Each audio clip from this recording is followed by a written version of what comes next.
introduce them left to right. We'll have an opening statement, we'll have a few questions, and a closing statement. And we have randomly drawn these numbers, and we have questions that have already been vetted through our media outlets. So we're going to start with our county assessor candidates.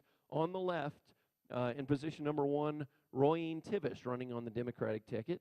In the middle is running on the Republican ticket, Kenner Carrasco. Give us a wave, Kenner, and everybody can see that. And over on the right, running on the Republican ticket, George Beggs. And so we're going to start ladies first. Royeen, your opening comments. You get 2 minutes, and share with us your opening thoughts. Okay, thank you, Don. I'm Rowan Tivis. I'm running for Roosevelt County Assessor. I have lived most of my life in Roosevelt County, having raised 3 children, educated them in this county. My husband and I ran Johnny Tivis Plumbing for several years until his death in '87. I have 22 years experience in the assessor's office, starting as a part-time helper, entering data into the computer. I was 12 and a half years as chief deputy assessor. I was elected twice as assessor for 8 years of assessor. I'd like this time to tell you I would appreciate your support and vote in the upcoming election. Thank you. Thank you, Ms. Royeen. Next to Royeen, County Assessor candidate Kenner Carrasco. Good evening, everyone. My name is Kenner Carrasco, and I am the assessor for Roosevelt County. I was raised in northern Lee County, well, on a ranch that was straddled Lee County, Chavis, and Roosevelt County. I've spent the last 24 years raising my family in Roosevelt County. Me and my wife, Virginia, who's a cosmetologist in Clovis. We have 3 boys, Sean, Lane, and Isaac. Sean, who will be getting his LPN tomorrow from Clovis Community College. Lane, who just finished up his freshman year at Eastern, and he will be transferring to New Mexico Tech to pursue an engineering degree in petroleum. And then we've got Isaac, who's our youngest, and he goes to Dora. And he's a straight A student and involved in every activity he can be in. The interest for me in this job my experience is basically 9 years appraiser and 3 years assessor, which I don't think any of the other candidates have. My interest for the position comes from me being appointed in 2011, and the office was kind of in disarray. It had no structure, no organization. We had a computer system that was outdated and had none online accessibility. We have made great strides in all of those areas, and I'm just here to basically ask the voters of Roosevelt County to let me finish a job I started. Thank you. Thank you, Kenner. And coming up here on the right, the other candidate on the Republican ticket, number 3, George Beggs. Hello, my name is George Biggs. I was born and raised here in Roosevelt County. I'm running head-to-head with Kenner for the tax assessor's office. I've been here in Roosevelt County for 38 years. My family farmed and ranched in the Mill and Sand Pep community for all my life. I've been married for 16 years. I got 2 children. I started under Rowan and then followed up with Tex and now with Kenner. For 13 years I've been in this office, and I want to move up, do a good job for the taxpayers. And I think with the knowledge and with working in there and everything for as many years as I've been in there, I think it qualifies me. I've had hands-on dealing with the taxpayers on pretty much a daily basis. And I just want to carry forward and move forward and help the taxpayers of Roosevelt County.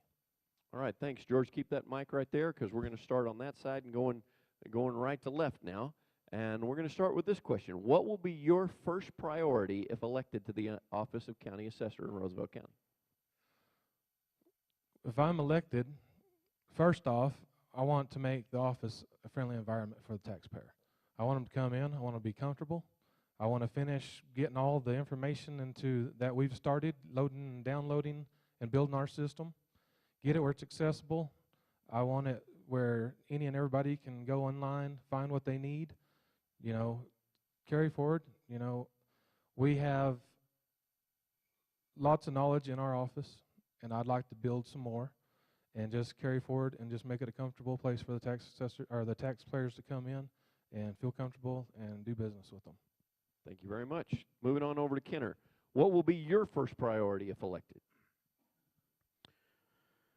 Well, I've been doing this for 3 years, so I've already been through priority 1, 2, 3, and 4. But there is some things we haven't completed, like getting all our records online and updating all our maps. They are online, but some of the maps are not updated. So I think getting everything in the system is definitely a priority, and updating all our maps, and just basically staying focused and keeping an attitude of hard work. And because you get caught up in the oh, it's just a government office, and that is an everyday thing, to come in and just have meetings every day, plan the day, what's going on, and it's hard to stay focused and keep that. That's my priority, is just to keep it a business type office or mentality in the office. Rowene, we'll move that question on down to you. What will be your first priority if elected? Okay, I, of course, like the open door system. I want, if anyone has a problem, to come in. I want to be able to solve it. If I can't, tell them where to go to get what they need. And, of course, we want to stay up to date on computers and keep moving forward and keep our maps available and paperwork available to anyone who comes in can find what they need. Thank you. Thank you. All right, actually, keep that mic right there. We're going to go back the other direction, and we'll mix it up here in a few minutes. Let's stay with you, Rowene. Is staffing and training in the assessor's office adequate? And if it's not, what is lacking and why? Is staffing and training in the assessor's office adequate? And if it's not, what is lacking and why? Okay, of course, I have been out of the office for 3 years, but, we have schools that we send the appraisers to. We have meetings we can go to. As the assessor, I understand there's 7 in the office now, so I would think it would be adequately staffed. Kenner, same question, moving on down to you. Is staffing and training in the assessor's office adequate? And if not, and what is lacking and why? I think nothing is ever adequate. You can always get better at whatever it is you do. Since I've been in office, we've pushed our assessors, our appraisers, everyone in the office to go educate themselves through the IAAO classes. We've established an incentive pay, which wasn't there before me, that pays them a little extra when they go and get educated. So for the question is no, we're not there yet. I would like to see every single person in my office certified as an appraiser, which means they would get an extra $3,500 more a year once they pass those 4 classes. But no, right now we don't have them all certified, but there is one that's a probationary that has not gone to take a class but will be taking a class. So no, it's not adequate, but you have to keep trying to make it that way. Okay. George Beggs, question to you. Is staffing and training in the assessor's office adequate? And if not, what is lacking and why? I'm kind of with Kenner on that. I don't feel that you ever have enough education. Education's a very important thing.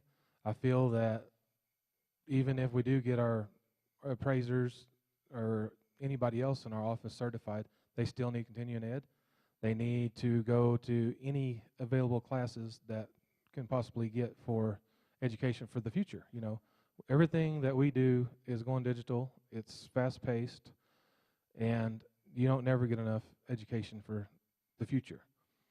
We are not adequately staffed, but we have plenty to carry forward the functions that we need to do on a daily basis. And I think in the future, we're going to be A-okay. Okay. Keep that mic right there. We're going to go back one more question, and then we'll have our closing comments. how would you manage the tough job of customer service at the assessor's office? And we'll go right to left there. How would you manage the tough job of customer service at the assessor's office?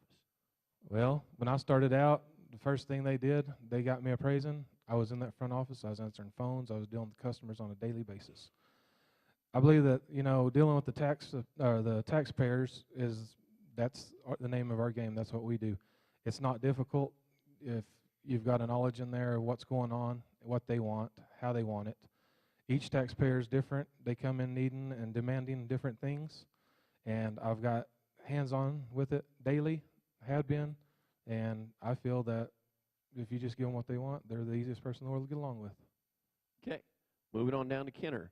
How would you manage the tough job of customer service at the assessor's office? Unfortunately, sometimes what they want is just a lower value, and it's hard to give them a lower value. But if you get on our website, you'll see a deal that talks about customer service. And when a customer comes in to our office with a legit problem with their value, it becomes first priority. We have priority lists in our office, and the customer is number one. It always has been. If he comes, that's not even to be said. He's number one. We always say, well, we need to go look at your property because, you know, we do make mistakes. But that's how I deal with it. As soon as they walk in my office and say, hey, we have a problem with this, someone will go out and look at their property immediately. They are number one. Thank you, Kenner. And one last question to you, Roy. How would you manage the tough job of customer service at the assessor's office? Okay, like I said before, we always have an open door policy when I was in the assessor's office. And if anyone has a problem, we deal with it immediately. If we're wrong, we fix it. If we're not, we try to explain to them why it is the way it is.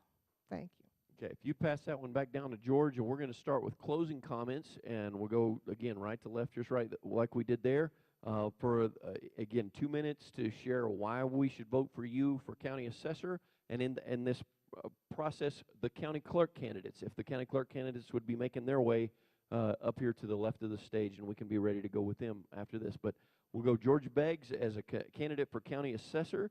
Tell us in your last 2 minutes here why we should vote for you. Well, I figured I want the vote because, you know, with the hands-on experience, the years of service I've put in, I know a lot of the citizens in Roosevelt County, the taxpayers. You know, the taxpayer is who we work for. They're the most important person. I just feel that without knowing them and everything, that, you know, we can get to know them, get to carrying on forward, and I just want y'all's support, your votes, your prayers, and vote for me. Thank you, George. Pass it on down to Kenner. Kenner Carrasco, county assessor, your closing comments for 2 minutes. Yes, I would like to ask the voters that you look at the quality of the experience and not the number of years, because in the last 3 years, we have increased our valuation by $150 million, which has contributed a contributing factor to the tax rate dropping 2 mils since 2011. We conducted an oil and gas audit, which netted us $2.4 million in property that was never reported between equipment and pipelines, and that also will contribute to about 2 mils of reduction of the non-residential rate. We've also gone online with all our property records and virtual maps, which correlate with all our owners and our values. With that said, I'm the only candidate that is a New Mexico certified appraiser through the International Association of Assessing Officers, which I attained within 4 years of my employment in 2005 with Roosevelt County. I am the only candidate that has over 200 hours of assessing of officer education, and the only candidate that has 150 hours of free appraisal classes, including income classes at Santa Fe Community College. Again, my name is Kenner Carrasco, and I respectfully ask for your vote for assessor in the June 3rd Republican primary. Thank you. Thank you, Kenner. And Rowan Tivis, running on the Democratic ticket, your last 2 minutes, share with us your closing thoughts.